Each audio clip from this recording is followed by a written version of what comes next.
You're listening to the My Simplified Life podcast, and this is episode number 232.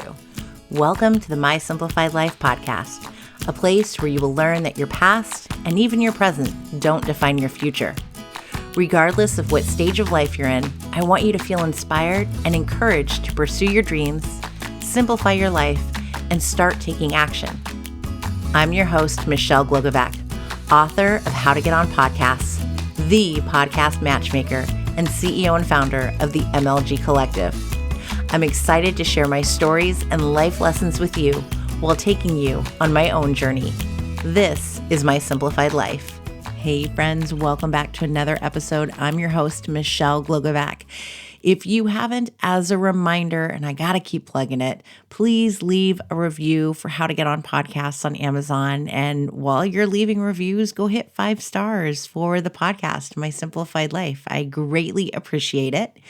And today I am bringing you a fun guest whose name alone makes you wonder, is that really your name? You'll find out because I do ask her the question.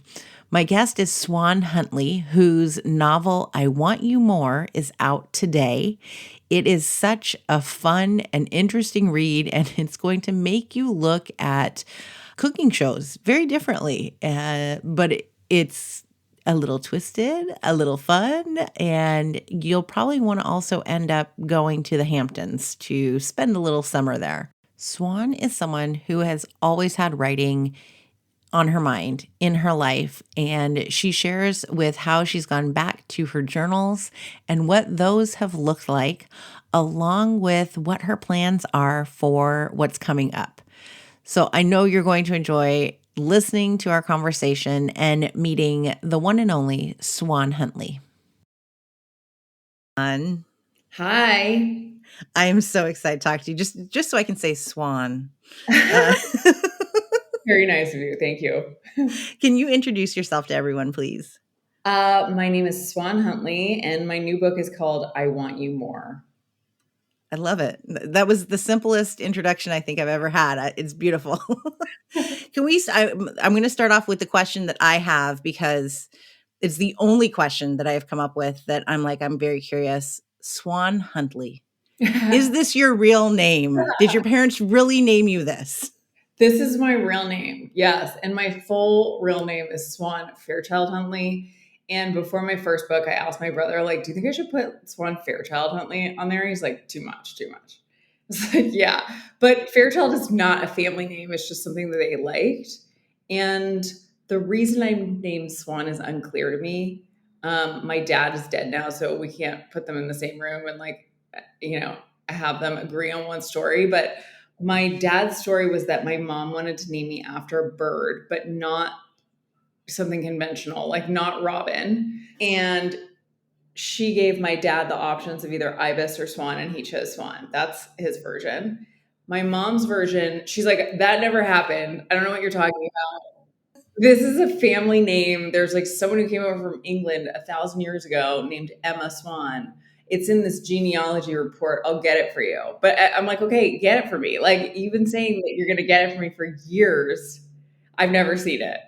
And then there's another small detail, which is my mom went to college in Norman, Oklahoma, and we were driving across the States and we stopped there. And she was like, I used to work in a clothing store here with somebody named Katie Swan, and there was another Katie, so everybody called her Swan. So that seems like potentially to have influenced her too. I don't know. So somewhere in there is, I think, the truth. To be an author, a writer, because you get to put this name on the book cover. And it seems like it would be the perfect pen name.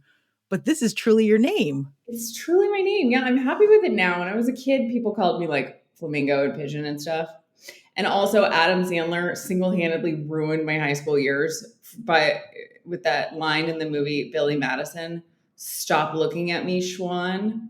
That was every day in high school for me. So if I ever meet him, I'm going to let him know. He really ruined some years. Yeah. That's not cool. My son is Declan, and they call him Ducklin. Declan's such a good name. I like it. Yeah. His kindergarten year when they started that Duckland thing, he was like, this is not cool. He was crying. And now he's like, whatever, I embrace it. Call me Duckland. Call me Declan. It's no big deal. Yeah, I'm too cool for that. But I love your name. So I was so curious about that. And let's be honest, you are like a beautiful swan. Oh my God, That thank you. That's you so are. I told you I stalk you on Instagram. I'm watching you and I'm like, you're just this elegant, tall being that's like a swan. It's that is so graceful nice. and God, well, great to hear that as I'm crawling out of my Mexican green juice sickness. Thank you. well, I didn't see you on the plane, so it's okay. Right. There we go. We have no footage of that, thankfully. Okay, let's talk about the book. I Want You More. It was amazing. And I told you we won't spoil it, but the end, you guys, you have to read it and get to the end because the ending, I was like, oh, yes, I love the ending. And I felt like throughout reading it, as slightly far fetched, I think, as some fiction can be, it felt like it could really happen Yeah. Okay, good. I'm glad you think that.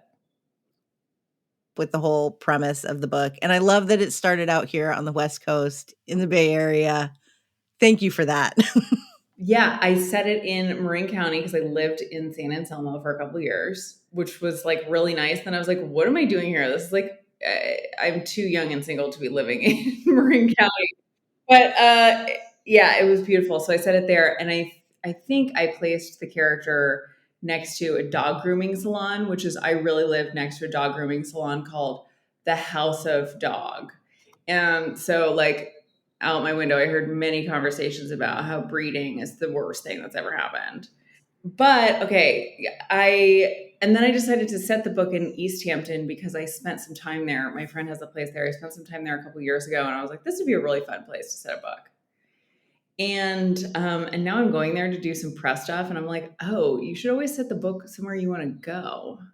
Oh, that's genius. Yeah. If you take nothing else from this podcast, please take that. So the original idea came from I was writing the memoirs of a real housewife of New York City. And this was during the pandemic. And she said, you're coming to my manor October 21. That's a direct quote. I remember the date. And I was like, we're in a pandemic. Like, I'm for sure not coming to your manor ever.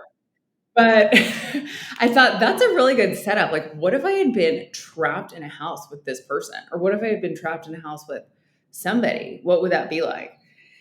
And so that was like the original seed. And then I sort of just started cobbling things together. I think that's what I do. People are like, how do you get your ideas or what's your inspiration? And it's really a non magical process. It's like, okay, I have like this person said this one thing, then I have Marin County, then I have my own experience. My sister's name is Zara.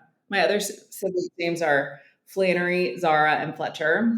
And when I told Zara that I'm naming my main character Zara, she's like, ugh, you're going to make it a more popular name. I'm like, dude, it's a store. Like everybody knows it.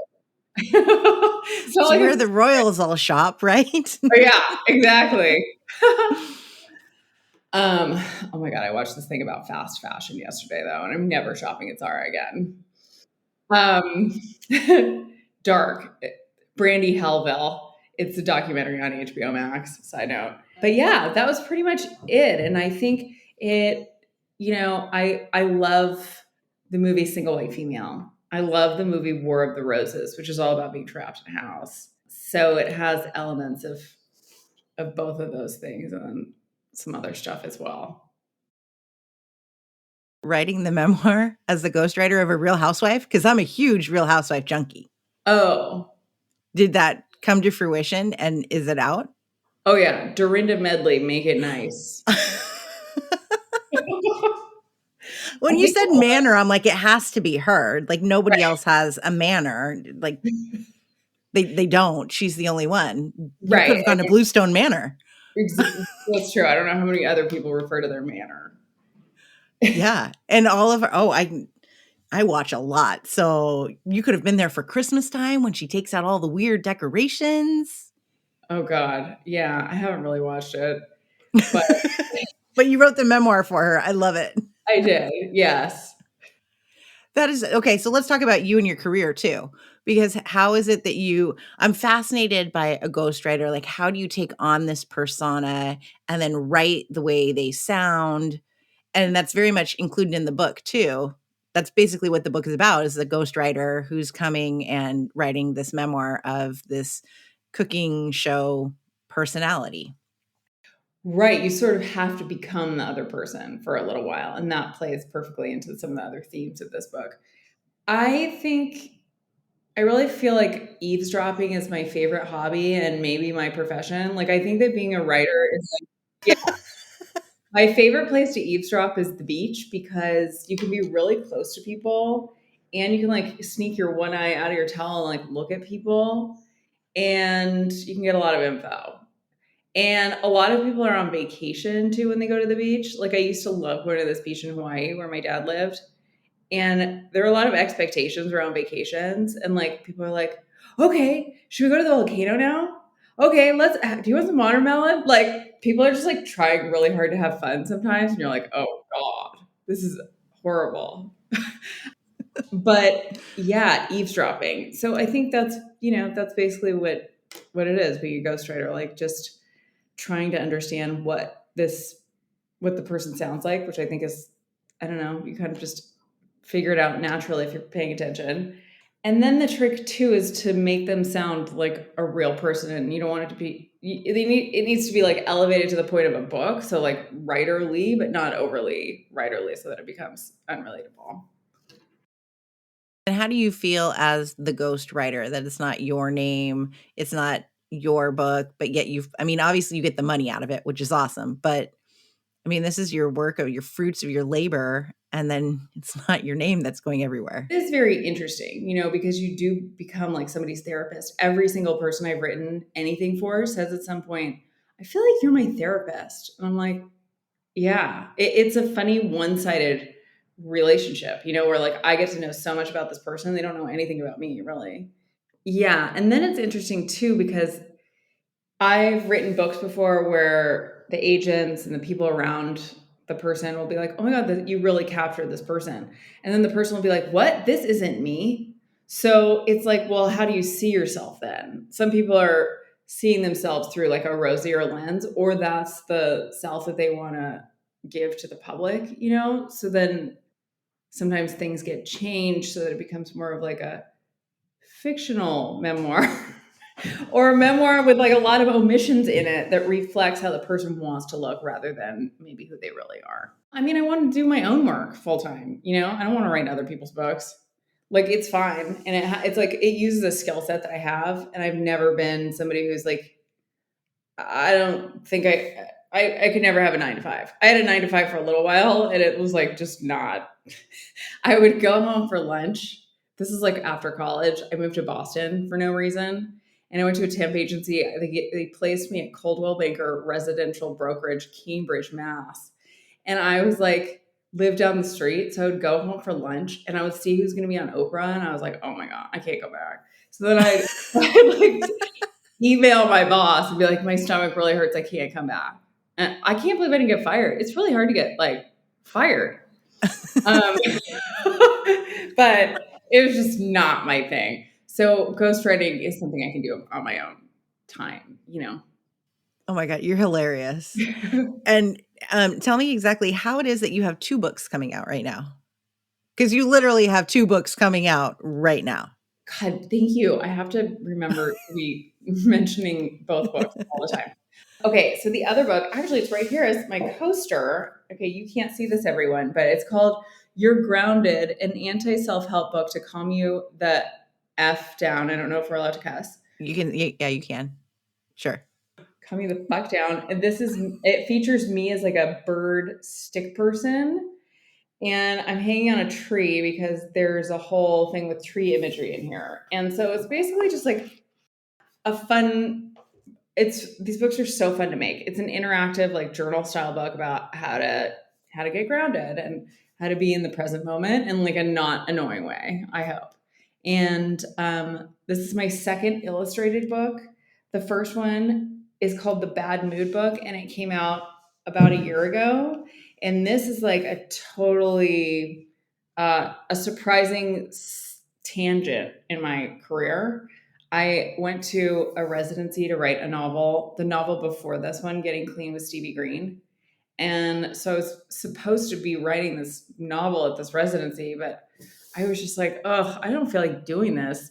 So I started doodling and then I put the doodles on Instagram and I got like immediate feedback. And I was like, this is the coolest thing ever. And this is so unlike writing a novel where you're by yourself for years.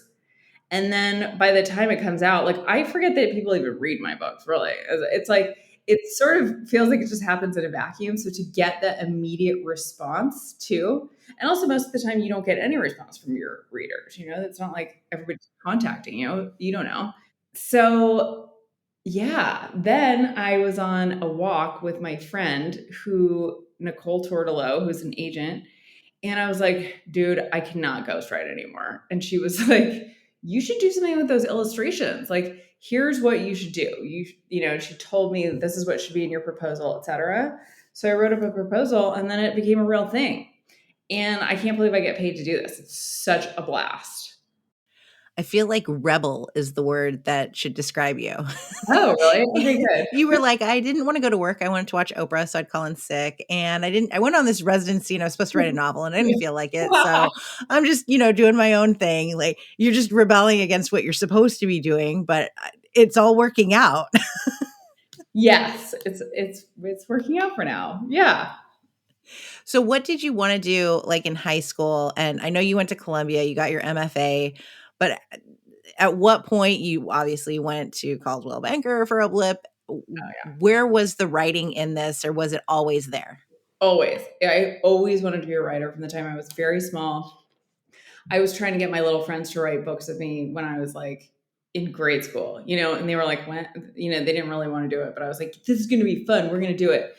My dad was a scientist and he worked at Scripps Institute of Oceanography in La Jolla, and he would take us to the lab and like put us in coats and give us some krill to look at under the microscope. I wrote poems about the krill. Like it was clear that I was never going to be a scientist. I could barely add, like I barely know what photosynthesis is. I can remember staring at this page in biology class being like seeing the leaf and then the photosynthesis thing and just being like, I don't get it. Like this is just not my thing. And I was always interested in recording things. My mom gave me my first journal when I was 9. My first entry is, today we played dodgeball. I accidentally sat on the ball and the teacher said, Swan laid an egg. By the way, in my memory, I had remembered that it was another student. And then I went back and looked at this journal. I was like, oh my God, it was the teacher? It's horrible. Oh no. Actually, the teacher's name is in there. I should try to figure out who that is. But not really. That's not a good use of time to like find that person. To, like, listen. But yeah, I was like just so into writing everything down. I popped my first zit and taped it in a journal. I have some of my sister's hair in a journal. This guy gave me a box of Nerds when I was in 7th grade who I had a quote unquote crush on. And I taped that in. Like I just wrote everything down. And I've been confused about other things in my life. Like it took me a long time to realize like I'm gay and I'm an alcoholic. It took me a really long time. But writing, I just always knew that this is what I was going to do. And so you probably wrote about that too. And you're like, I can't figure it out, but I've written it all down.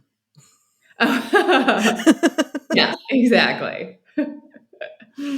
So at what point did you become a published author and what you wanted to do actually became your career?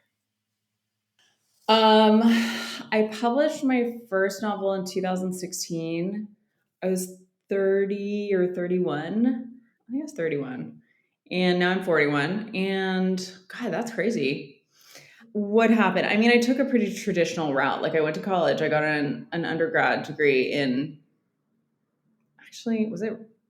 I don't know. I took some creative writing class. It feels like my degree was in creative writing, even if it wasn't technically. That's what I'm going to say it was in. Dennis Lehane was one of my teachers, the guy who wrote like Mystic River and Gone Baby Gone. And he was really generous with me and a great influence. And he was the first person I met who was like really doing what I wanted to do, So I thought he was so cool. I still think he's cool. And then had a couple years, I call it my blue period. Lived in Boston for no reason, worked at a bar, etc. And then I went to grad school and got an MFA in creative writing. And the road to getting published it's really a story about how this is all about determination. It's really, talent is cool, but talent is kind of like the add-on at the end. Like you really have to you just have to be sure you're going to finish, and then you have to finish. I can remember this teacher saying to me, like, I wrote a draft of a book as my thesis in grad school, and this teacher was like, don't let it go. And I was like, that's not going to be my problem. I'm going to like keep writing this till I'm dead. Are you kidding me? Let it go. What are you talking about? But yeah, I wrote that book, and I sent it out, and all the agents who received it said, you're a good writer, but nothing happens in your book. And I was like, oh, okay. So I finally, after years, I put this book aside. And this is like, I had designed the cover. I had painted the cover on canvases like multiple times. Like I was ready for that book to happen. Finally, I set it aside because I was like, okay, everybody said no. I wrote another book. The agents were like, all the agents I sent it to said, well, you're a really good writer, but nothing happens in this book, except for one agent said, but if you do these 6 billion things to the book, I'll consider repping you. And I had a moment where I was like, I have made it. This is my like moment. Like I remember walking down Fifth Avenue afterwards and being like, okay, this is it. I'm going to like not be a nanny anymore. I've had like all the most random jobs that like the types of jobs where you really can't get comfortable and sit and like stay there. It's like, this is not going to last. So then I made all those changes for that agent. I gave it to that agent, and it was like he didn't even remember who I was. He was like, what? And I was like, oh, okay. So then I got really upset and wrote We Could Be Beautiful. And also between just before that, I had taken a workshop with Anne Hood, who I believe has a novel coming out herself right now. I think it's a novel. Maybe it's a memoir. But she passed out this she called it the novel template. She passed it out in this class, and she was like, if you want to write a novel, you have to be able to fill this out. And I looked at this thing and I was like, this is so beneath me. That's really what I thought, because my MFA program was not like, if you said the word plot, you were like dead. It was not about plot. It was not about like nothing logistically useful, nothing about the business. It was like craft and like white space, like it was. I like the way you said that. Yeah. It was just like not, I wasn't getting the memo about like, oh, things have to happen. Like actually you're trying to entertain somebody, that's why people are reading. It's because they want to escape their lives and be entertained. And I think Hollywood really understands that. And for some reason in the book world, we don't hold it to the same standards, which in some ways is great, but I don't personally like reading books with no plot. So it's also a personal preference thing. I filled this thing out, and it just asked some really basic questions like, what is the time container of your novel? That's the thing that a lot of people don't think about. When does this begin and end? And then from there, you can divide the time up into sections according to what you need to happen. It's just like some really basic stuff. And like, what are the main like plot points in this novel? Not like a fully fleshed out outline, but just like, okay, what's going to happen? Before that, I was operating according to that quote, like writing a novel is like driving in the fog. You can only see 3 feet ahead of you or something.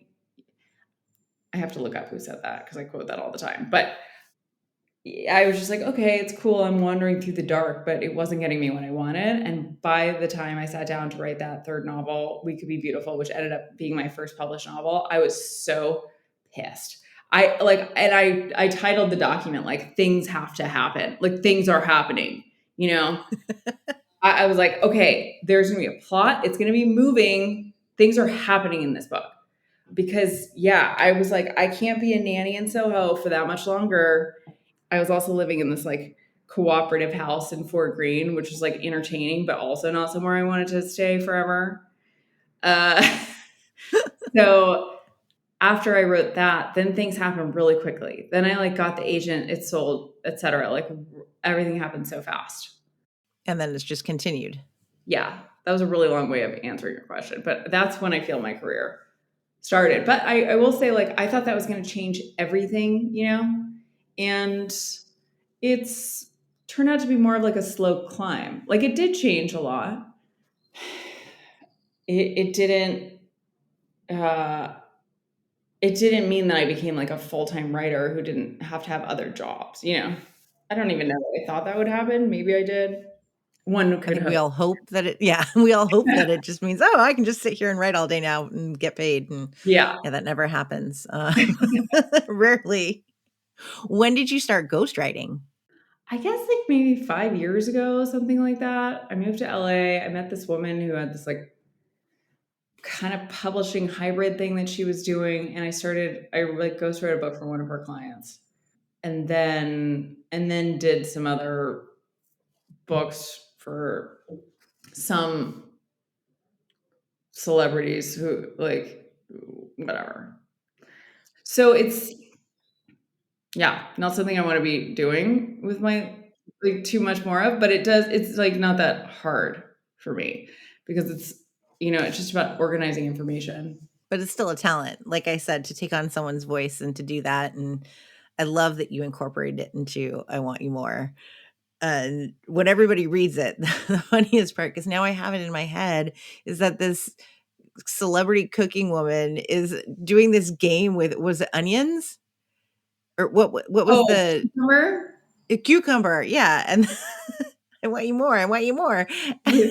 Because when you look at the cover and you're thinking about, "Oh, I want you more," I'm thinking, "Oh, like, no, I want you more." Like, there's something and there's some twists to it, right? But I have in my head this little woman is like, "I want you more. No, I want you That's so funny. Yeah. more." It's hilarious. So I love that you've combined all this. Did you have to watch some cooking shows too? Well, about what you just said, I'll also say, like, after I did that, a lot of the time I don't realize, like, where I'm getting information till later. I'm like, oh, I guess I got that from that. Like, Make It Nice, Dorinda Bentley's Make It Nice. She says Make Yeah. It Nice all the time. And then that became the cover of the book, that her title. I used to watch the Food Network just all the time. It was just always on in my house. So I haven't watched it recently, but I like grew up watching like Barefoot Contessa and Giada De Laurentiis and Sandra Lee and they're all still kind of in my head when I go into a kitchen. I don't like cooking, but there Well, neither did Zara in the book. we go. Yeah, I know. Also, I think like in an earlier iteration, Zara was like, I hate ghostwriting so much. And one of the editors was like, could she hate it a little bit less? And I was like, I don't think so. She is me and I am her, and we do not like ghostwriting. Yeah.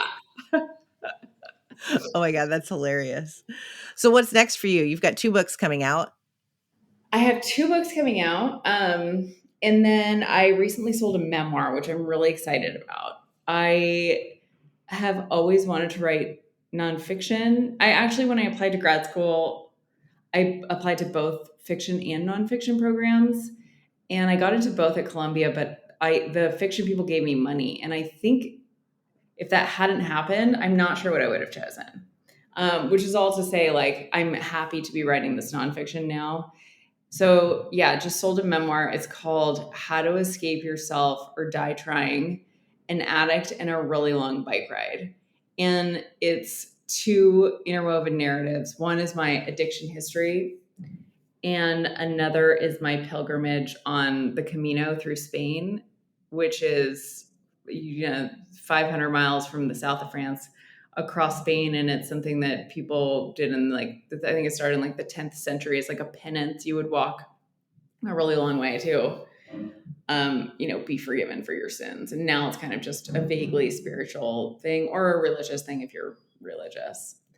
And I'm very excited about that because I think that I have read a lot of addiction memoirs, and I'm hoping that this one will be different in that I want to paint a picture not just of the time when I was like wasted and doing drugs, but also of the time afterwards. Because when you stop drinking and doing drugs, you don't just get fine, you just get addicted to other things.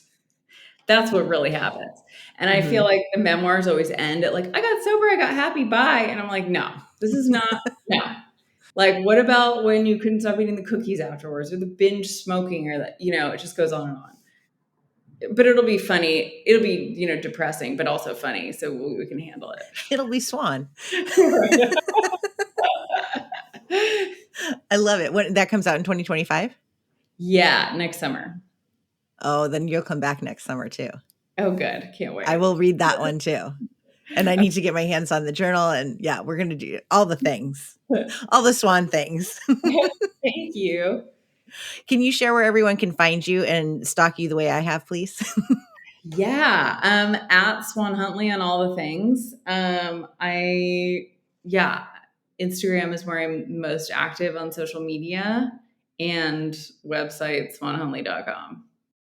Thank you so much. And congratulations on both books. Thank you for interviewing me. This has been so fun. Okay, friends, you have to go out and purchase I Want You More, because I promise you, you will get to the part of I want you more, no, I want you more, and you will not be able to get that out of your head. It's absolutely hilarious.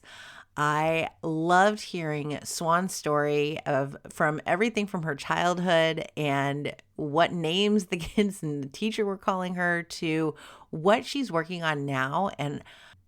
And you know that I was just all, oh my goodness, when she mentioned Dorinda from Real Housewives. This was such a fun conversation. I'm so grateful to get to know Swan, the author, the human being behind this incredible book. And I can't wait for you all to read I Want You More, out today with Zibby Books. Go grab yourself a copy.